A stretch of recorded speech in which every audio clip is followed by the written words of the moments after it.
Wednesday, Drew's first love has returned, and Kate's not pleased. I don't like the idea of you having lunch alone with an old girlfriend. Just gonna have lunch and some cheap, sweaty sex. Then on Spin City, the battle for Caitlin rages on. I am here for you. Oh. Actually, you know what? I'll be out here for you. The Drew Carey Show in Spin City. All new. See you Wednesday on ABC. Hi, everyone. Next year on News Channel 11 at 11 o'clock, one doctor, one procedure. Now hundreds of once obese people are saying thanks. It's a News Channel 11 Extra now on the news. Now, from the station that brings you more local news, this is News Channel 11 ABC. Hi, everyone. Good evening to you. It's 11 o'clock now. I'm Steve Daniels. And I'm Miriam Thomas. We're glad to have you with us tonight. Well, the big decision is in at this hour. Thousands of Wake County families now know when students are going to make up those school snow days. Let's get the details from News Channel 11's Jim Hill, live in Raleigh. Jim? Well, Miriam, this is a decision a lot of people have been waiting a couple weeks to find out about. And in fact, several people voted on the school system's website for their pick of the six. In both cases, the same option won out. Motion passes with 2-7. Wake County School Board members voted for option 5 tonight, which extends the school year by using May 29th and June 2nd through the 9th. That will account for the last 7 days students missed in January because of the snow. 3 other snow days were designated already. Gives us whole days, and we need whole days if we're going to prepare youngsters for end of grade tests and be able to provide them the quality of instruction that we should provide them. It's a decision which gave the Crooks family mixed feelings. I have no problem with the kids going an extra week longer. I wish that summer vacation didn't have to be cut into. Elizabeth opted for another popular alternative. Adding on 30 minutes to every day after school, so then we would still get spring break and a few teacher work days or whatever. But that option of adding on time to the school day brought several other issues for administrators to deal with. If you're not running the buses for 7 days, you're not opening the cafeteria for 7 days, do you reduce their pay by 7? Whether or not the schools can adjust from the standpoint of the schedule and provide quality time so that students, as they take in the grade in the course, they will have the requisite amount of instruction prior to that time. But at least now, families like the Crooks can begin making plans for summer break. Well, whatever our family plans are, we'll just have to make those adjustments and put summer vacation off for just a week. And school board members covered another issue tonight. That's the student reassignment plan for next year, and there will be a public hearing at Inlow, Green Hope, and Millbrook High Schools on March 6th on that issue. Live in Raleigh, Jim Hill, News Channel 11, ABC.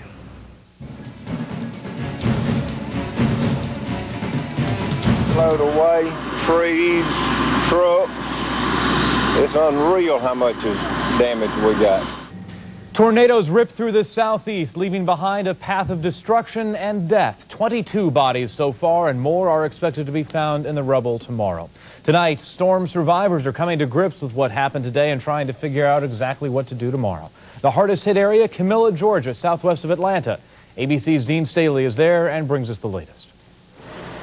Power crews worked late into the evening, restoring electricity to hundreds of homes.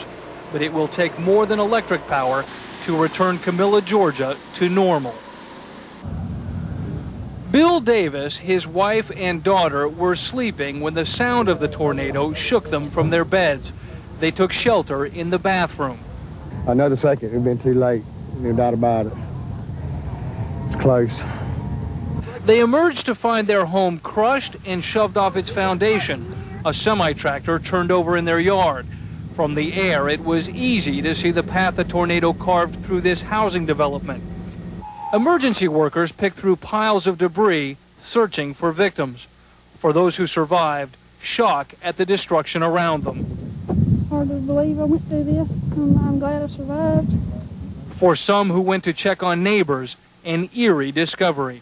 I've got many friends over there that I tried to find their trailers, and there wasn't nothing there. My son was out checking on some people. He walked up on several dead bodies. We have late word from Georgia emergency management officials who are revising the number of dead.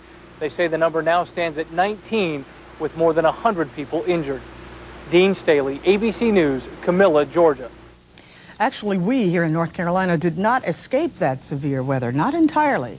A line of pre-dawn thunderstorms caused considerable damage east of Interstate 95 early today. This is Martin County, where at least 8 homes in Williamston sustained severe wind damage. And in Lenoir County, blustery winds brought trees down. Several vehicles were damaged as a result. Broken limbs littered the roadsides, but fortunately no injuries are reported. It's actually early for that kind of storm, considering we're not yet in tornado season. But the fact is, it's never too soon to start thinking about what to do when violent weather strikes.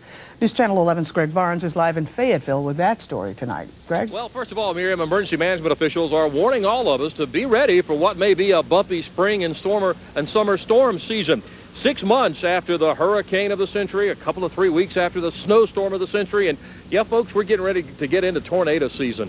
And some wonder if what happened twice is going to happen 3 times, and they worry that the severe weather that tore through the state this morning may be an early wake-up call. Mike Crane's home was destroyed by Monday's early morning storm. It was a big explosion. It was just like a bomb hit the house. Firemen say that bomb was lightning that struck 3 trees and then exploded into his house. I got up and walked in the hallway, and all of a sudden, a big loud explosion. The door, the room my wife was sleeping in, blows off, and it falls at my feet, and she comes running out. Crane and his family escaped with their lives. Officials say the storm that sparked this lightning fire was the same one that hours earlier raked death and destruction across southern Georgia.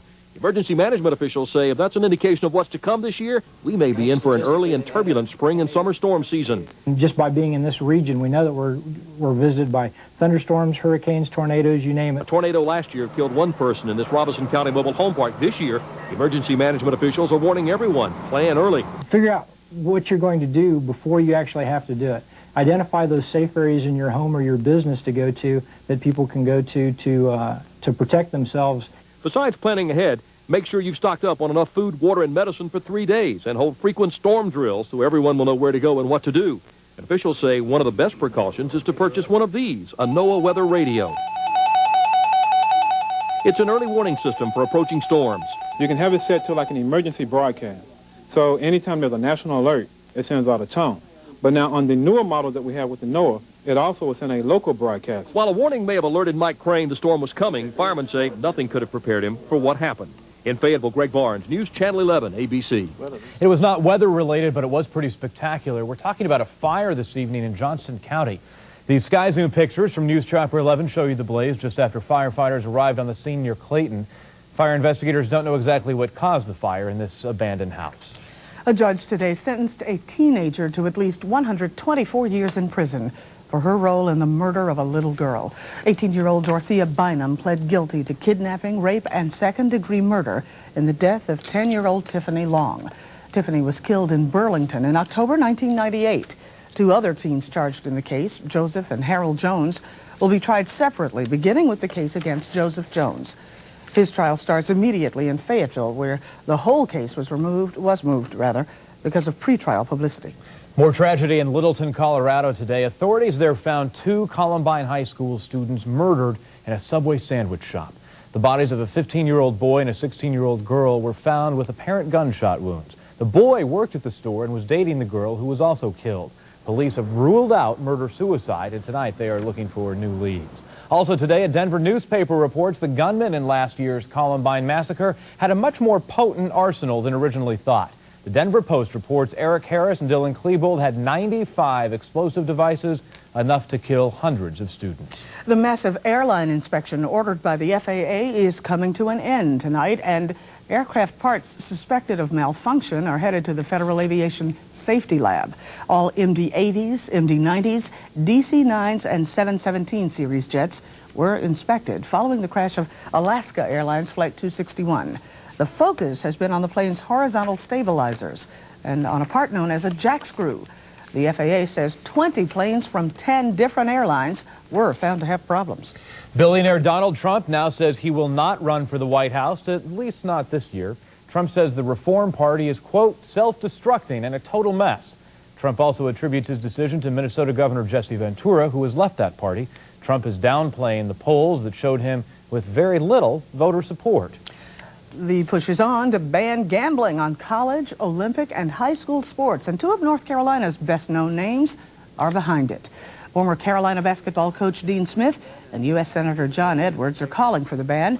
Edwards has, in fact, introduced a bill in Washington to outlaw such gambling.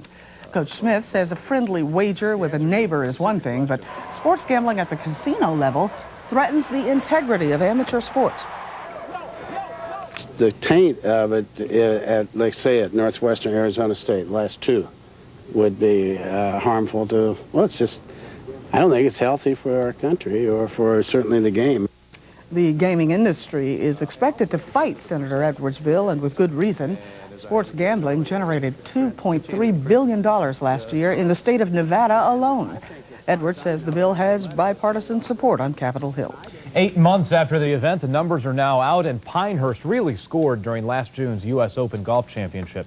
The tournament poured more than $70 million into Moore County's economy. The county's Convention and Visitors Bureau says more than half of that was spent on hotel and motel accommodations. Look for more money coming in 2005. That's when Pinehurst will host the U.S. Open once again. Late Show host David Letterman has now announced his return. Find out when, coming up. And Valentine's Day in the Triangle. We're going to show you how aerial romantics spent this evening. I'm meteorologist Gary McGrady. The storms are moving out. The sunshine is moving in. We'll talk about it coming up in Hometown Weather. Coming up only at 11. People can be very cruel. They think it's all right for little kids and to make fun of obese people. And, but it's not fun. But a new high-tech procedure done right here in the heart of Carolina could turn years of ridicule into years of happiness. A life-saving News Channel 11 Extra next. Plus, we're just hours away from the much-anticipated Oscar nominations. Who will be in? Who will be left out?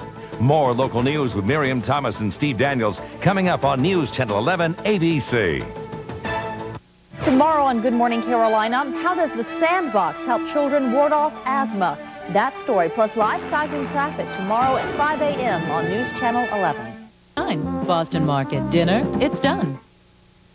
Some celebrated over the weekend. Others waited until tonight to say Happy Valentine's Day. A few roses, a nice bottle of wine, and dinner for two. That's the way many couples chose to celebrate Valentine's Day. It was a full house, as you see here at Vin Restaurant and Wine Bar on Glenwood Avenue in Raleigh. Couples poured into the restaurants here and all over the Triangle to share a very special evening together tonight. Very special indeed. Talk show host Oprah Winfrey will headline the send-off for graduates of North Carolina's Salem College this spring. Winfrey has agreed to deliver the commencement address at the private women's college in Winston-Salem. The school's seniors sent her an invitation last fall. 1 week from tonight, David Letterman will make his much-anticipated return to The Late Show. In fact, next Monday, he will welcome Who Wants to Be a Millionaire host Regis Philbin as first guest. Last month, you know, Letterman had emergency heart surgery following an angiogram. Seems like a quick recovery. About 9 hours from now, the 2000 Oscar nominees will be announced, and excitement's really building in the entertainment industry tonight. As always, the big race, Best Picture. Last year's winner, Life is Beautiful. This year, critics say 8 to 10 movies have the potential to grab one of 5 Best Picture nominations. Among the favorites, American Beauty, The Sixth Sense, The Green Mile, The Talented Mr. Ripley, The Hurricane, The Insider, Being John Malkovich, and The Cider House Rules. You can see the nominations right here on News Channel 11 ABC. They will be announced live tomorrow morning at 8:30 during ABC's Good Morning America. Lose weight or you may die. Serious words spoken by hundreds of thousands of doctors across America every year. And the fact is, thousands of patients are turning now to doctors for surgery to cure what's known as morbid obesity. In fact, one of those doctors is right here in the Triangle, and so far he's helped more than 300 people drop thousands of pounds with a procedure that can take less than an hour. That sounds promising. News Channel 11's Francis Scott is here now tonight with a life-saving News Channel 11 Extra. This is certainly amazing. His name is Dr. Robert Rutledge, and he practices at Durham Regional Hospital, and he has, over the past 3 years, perfected a surgery called the mini gastric bypass. It's essentially bypassing part of your stomach. Now, this procedure is done through 5 portals or holes they actually put in your belly, essentially shrinking your stomach about to the size of a cigar. Now, you can't and you don't want to eat as much as you did before, and you lose weight. Tonight, more than 350 people credited and Dr. Rutledge for not only making their lives significantly better, but for actually saving their lives. And my doctor sent me to him saying that you either do this or die. His department. Another good advantage, most of these people get off a lot of their medications. Very interesting. I would guess people like that not only have the physiological improvement in their health, but psychological improvement as well. Well, and a lot of times, and that's one of the things that he makes them prove that they understand.